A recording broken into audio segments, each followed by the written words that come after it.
Good afternoon, you lovely people. Welcome back to Lily White Lane. I hope that you're all having a really good day wherever you are in the world and whatever you are planning to get up to. And look, there's no doubt about it that despite Saturday's result at Craven Cottage, it's been a good first season for Ange Postecoglou at Tottenham Hotspur. When you consider that Kane left 2 days before the start of the season, we finished 8th last season, sacked a manager, then sacked his assistant for his assistant, director of football with a worldwide transfer ban, fans melting down week in, week out and arguing with each other, owner indicted. It was a shambles of a season in the summer, and Ange Postecoglou has got us believing again. He's got us playing some of the best football we've seen in years at this football club. He made some great signings. We've got young players that are only going to get better and that we can get behind as a fan base. The fans are aligned and together in the stadium, backing the manager and the players every single time a team travels to our stadium. We create a raucous atmosphere.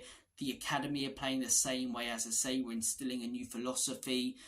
Everything seems to be going on the right track at Tottenham Hotspur. Saturday was a really bad day though, and Saturday goes to show that not everything's been fixed. Whilst a lot of things are being changed around, we're in a transitional season. Things are going to take time to work in this rebuild, and we still need a lot more quality and a lot more consistency. And look, whether we get Champions League football or Europa League football, for this process to work, the manager's going to need to be backed. And in my opinion, we don't need to sign loads of players this summer. We need to sign 3 or 4 quality players who are going to make a difference at Spurs. So I've come together with a list of 3 players that I believe will get Tottenham competing with the top sides in the Premier League and elevate Spurs to that next level in phase 2 of our rebuild. The first of those 3 players is João Paulinho. We all saw him on Saturday. We all saw him earlier in the season. This guy is an outstanding football player. He really is. He's been at Fulham for a few years now. He's an out-and-out number 6, controls and dominates the midfield. And he doesn't just do it against your Bournemouths, your Lutons, your Evertons. He dominates the midfield against some top sides. Both times Fulham have played Arsenal, he's been absolutely excellent. And arguably man of the match on Saturday when we played them. Lukic was brilliant and Iwobi was really good and Muniz, but he was outstanding. His off-the-ball work is brilliant, as I say. Cutting passing lanes left, right and centre. He's a quality player. And in my opinion, you could probably get him for 50 to 60 million. And in my opinion, he'd make a massive difference at our football club. I think Bissouma, as I say, there's no doubt about it. He's a good player. But in my opinion, is he consistent enough? No. Was it maybe a little bit of a purple patch earlier in the season? Yes, I give him another season. But maybe even signing another player to give Bissouma and Bentancur and other midfielders at the club that bit of competition and kick up the arse may work out and benefit everyone. So I think João Paulinho would be a great signing. I think you can get him for a reasonable price. If it means that we sell Bissouma to sign this guy, I'm fully down for that. I'm fully down for that. We can't be friendly to players, and we can't keep players, as I say, because they're quality if they don't fit the system. If Bissouma's still not fitting the system and has a bad end to the season like he has the last few months, I think we ought to go in for João Paulinho. I do. I think the guy's a quality player. I think he'd make a massive difference to that midfield. João Paulinho, Pape Matar or Bentancur, and then Maddison. Or even if it's Bissouma, João Paulinho and Maddison, you know, both of those midfields sound a lot more solid than the ones that we do have right now. So that would be the first signing that I would go with. Second one, Dominic Solanke. I reckon you could get this guy for a reasonable price, and I know the name sounds a little bit underwhelming. You know, top side can, want to compete with the top sides, and we're signing a mid-table striker for Bournemouth. But I think the numbers he's been putting up in this league for Bournemouth have been outstanding.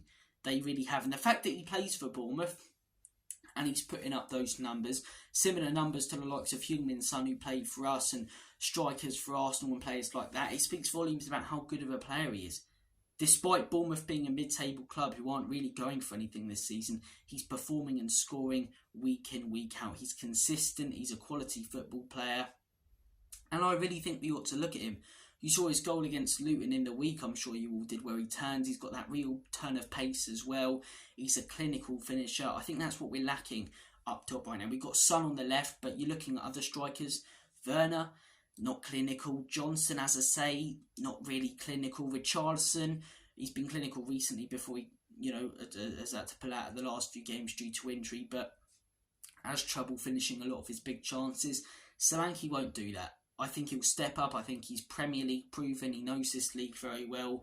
And he's done it for a club much lower in the table against top sides. So for me, Dominic Solanke should be a player that we should look at. You could probably get him for 50 to 60 million. I think it'd be a really, really good signing for us. I really do. Let Arsenal go in for Ivan Toney. Solanke's younger as well. Only going to develop. Players can play for a lot longer right now. So we could have ourselves a new long-term striker if we do go in for him. And the final player is Nico Williams, in my opinion. I think you're looking at the centre-backs now. Maybe we look for a backup centre-back. But I think a pacey, dangerous winger is what we're lacking right now. It is. Brennan Johnson's got the pace, but he doesn't really do that much with it. He's not that consistent.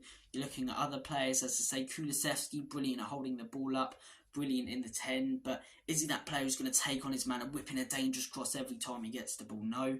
Werner, I'm very unsure about. Werner lacks a lot of confidence sometimes. Nico Williams is exactly what we need, in my opinion. That Alan Saint-Maximin, Adama Traore type player who's quite physical, very skillful, can burst, attackers with his pace.